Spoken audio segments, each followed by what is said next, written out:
ouvir o cidadão. Se for o contrário, não estarei nos partidos para fazer política. O senhor, relativamente à atual direção do partido, não me respondeu. Vê-se nas atuais movimentações críticas da direção do Exército. Sempre respeitei e cumpri as orientações da direção do partido. Fui dirigente do partido, apesar de voltar à minha condição de militante de base, continuarei a respeitar o partido, a sua direção e os seus militantes.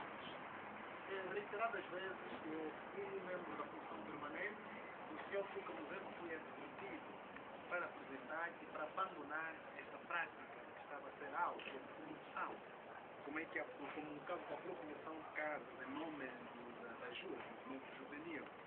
E o senhor também acaba de falar agora sobre o seu afastamento de 24 meses, o tiram de importantes momentos, que é o Congresso da JUA em 2014 e o da UNITA em 2015.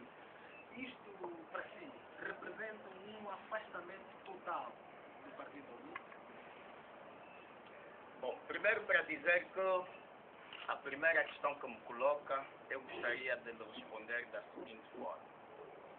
Eu penso que eu pertenço a uma geração que tem que acabar com a política do preconceito e da desconfiança. Eu pertenço a uma geração que tem que acabar com a política da baixeza, da mesquinheza e da mentira. É uma fase. Essas acusações todas pesaram contra mim. Os que me acusaram não tiveram todo o tempo e toda a oportunidade para fazer o que eu faço agora, de vir documentalmente provar o contrário. Por isso desafio outra vez.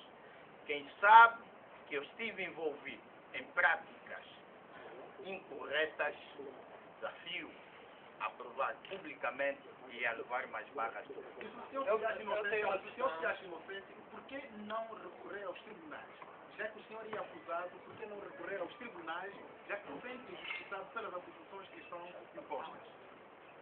Por esta altura, nós estamos a esgotar todos os meios internos para repor a verdade dos fatos. Como disse, ainda tenho a possibilidade de recurso na Comissão Política. E depois daí temos passos subsequentes, porque precisamos repor a verdade dos fatos e responsabilizar as pessoas que procuraram criar danos à nossa imagem. Duas questões. Quando é que teve o último encontro com o presidente da UNITA enquanto presidente da cultura? E se alguma vez teve luta tribal dentro da organização? Bom, sobre isso eu gostaria de dizer que eu tive um mandato muito difícil. As pessoas que conheceram ou conhecem e as pessoas que acompanharam ou que acompanham sabem muito bem. Tive um mandato muito difícil e muito arriscado. Se é tribalismo, penso que as pessoas são suficientemente adultos e maduros para saberem pensar. Se foi boicote, penso que as pessoas fizeram leituras também para saber tirar conclusões. Mas o certo é que eu vos digo que tive realmente um mandato muito difícil e arriscado. O último encontro que teve com Não me lembro quando, porque nos últimos tempos falei bastante com o presidente. Só para dizer, há uma questão. o que é a verdade? Tudo o que aqui falo para vocês também transmiti aos dirigentes do meu partido. Na época do Sim. qual foi a sua resposta? Bom, eu entendi que deste assunto podíamos fazer um debate. Um debate que podia resultar na verdade. Que se o partido provasse que eu cometi, tinha toda a legitimidade de tomar as suas decisões desde que provasse. Se o partido concluísse que eu não cometi, que também podia ser absolvido das acusações. Entendi que não podia merecer de nenhum favor de quem quer que seja no partido se não se fazer justiça. E como não se fez justiça, nós vamos continuar a lutar para que a justiça seja feita. Quer dizer que, digamos assim, o Sr. Dr. Samacuva, digamos assim, está por debaixo disso tudo? Não sei e prefiro não comentar sobre isso. Eu gostava de tentar perceber o seguinte. Com que base, com que rastilhos é que efetivamente estas acusações foram movidas contra si? Portanto, como é que partiu, digamos, a motivação para que essas pessoas lhe acusassem de todas essas situações descritas? Portanto, com que base é que eles fundamentaram essas acusações? Isto é o seguinte. Gostaria de outra vez vos dizer o seguinte.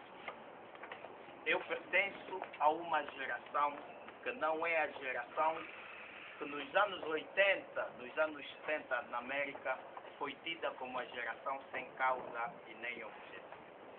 Tida simplesmente para consumir. Eu pertenço a uma geração diferente, com objetivo e causa. Eu pertenço a uma geração diferente, uma geração de luta. E é esta geração que consigo também ver aqui os meus companheiros de luta, e das quais agradeço a vossa presença e a vossa solidariedade. Eu pertenço a essa geração que se calhar incomodou determinadas pessoas ou incomodou instituições. Eu pertenço a essa geração que propõe-se a transformar Angola para um futuro melhor. Eu pertenço a essa geração que garanto-vos que vai devolver a esperança aos angolanos. Durante esta geração a que se refere, será que o senhor durante este tempo foi adotando uma vida de exibicionismo com meios de luxo, meios que a própria direção da UNITA alega não ter condições de oferecer? Podia me dizer onde é que eu vivo? Eu vivo num dos bairros mais humildes da capital de Luanda. Vivo no bairro Palanca. Eu com luxuria estaria no Alvalade. Estaria nos melhores condomínios de Luanda. E não vivo aí, eu vivo no Palanca. Vocês terão a documentação do contrato de arrendamento que ainda tenho com o senhorio, da qual eu lhe solicitei para dizer que vou expor esse documento, e como é uma pessoa idônea, por sinal militar, disse que não tinha medo, que estaria todo ele à vontade para confirmar. Conheço uma geração de causas de luta. Qual é o secretário político que vai em volta nisto? Eu, como político, estando na oposição, sem sombra de dúvidas, o meu principal adversário é o MPLA. Digo, sem receios, é o MPLA, porque é o MPLA que está a governar Angola da forma não apropriada, que frustrou a expectativa dos que lutaram para uma esperança, para um futuro melhor, e pensamos nós sermos a continuidade deste sonho de ver uma Angola melhor. Por isso é que entendemos que a alternância, a mudança, deve ser uma das bandeiras da nossa luta para devolvermos a dignidade aos angolanos. Em julho, creio eu, se estiver enganado, estive presente na Cidade Alta num encontro promovido pelo Sr. Presidente da República com representantes da juventude angolana. E a pergunta é, vai na sexta-feira até Latona ao Fórum Nacional da Juventude? O Ministro da Juventude já disse que não há convites, a entrada é aberta, é franca. Vai lá também? Ele disse que não há, mas eu fui convidado. Eu fui convidado para estar nesse evento, estarei e vou manter a minha posição de defesa dos interesses da juventude. Aliás, ao Presidente da República tive que diretamente criticar o que vocês ouviram. Critiquei a falta de qualidade no ensino, critiquei a ausência de políticas para a habitação aos jovens, critiquei uma série de situações perturbam ou que não trazem vantagens à juventude angolana. E sempre entendi que o diálogo juvenil não vai resultar em nada, por uma razão muito simples. Todas essas questões das quais o Ministério procurou ouvir dos jovens já tem. Já sabem quais são os problemas da juventude. Todos nós aqui sabemos. Quais são os problemas da juventude? Todos nós sabemos. O que não existe é estrutura suficiente para responder os problemas dos jovens. Isso é que não existe. Nós vamos responder os problemas dos jovens com um ministério mais virado para o desporto do que para a juventude, se bem que são os jovens que praticam o desporto, mas o desporto não constitui prioridade para o desenvolvimento intelectual e social dos jovens angolanos. E eu entendo até porque, se tiver que fazer uma ironia nesse meu discurso, é porque o desporto faz entrar mais dinheiro aos dirigentes do que olharem para os jovens.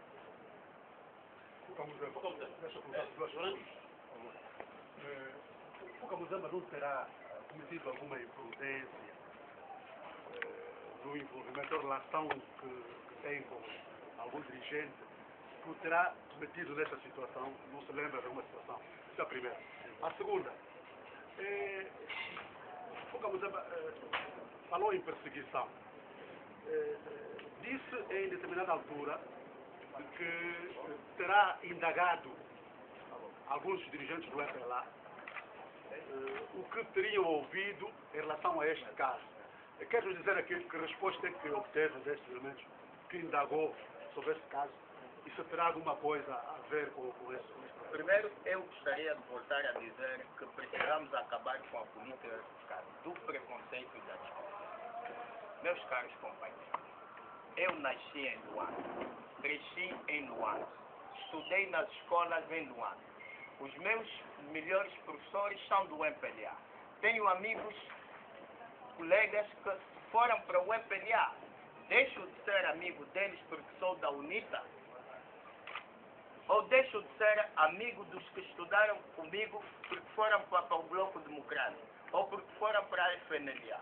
Eu disse e volto a dizer, eu sou um político para o país e não sou um político para os países. Temos informação que durante a ocorrência ou durante o período que estava a fazer estas publicações e recebeste dezenas de mensagens da mesa do que vai ser. Bom, na verdade, eu sempre recebi quando Mas vem dos militantes do Bom, eu não sei se vem da onde.